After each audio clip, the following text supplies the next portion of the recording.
मी अजित तत्ववादी.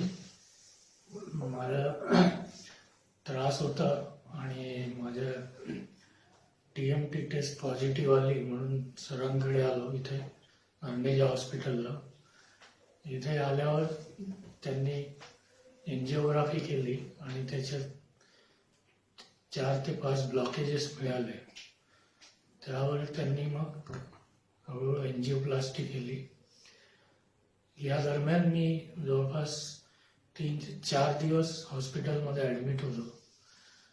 इथल्या ICU ward सगळीकडे स्टाफनी खूप कोऑपरेट केलं, खूप मदत केली.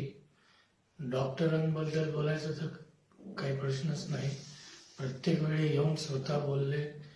एकदम पोलाईट स्पोकिंग आहे.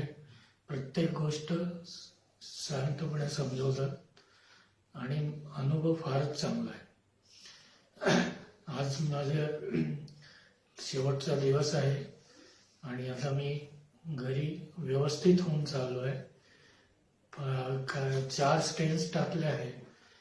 अटॅक वगैरे नव्हता आला, त्यामुळे डॉक्टरांनी सांगितलं आहे की आता तुम्ही नॉर्मल माणसाप्रमाणे हेल्दी आहात आणि घरी जाऊ शकता.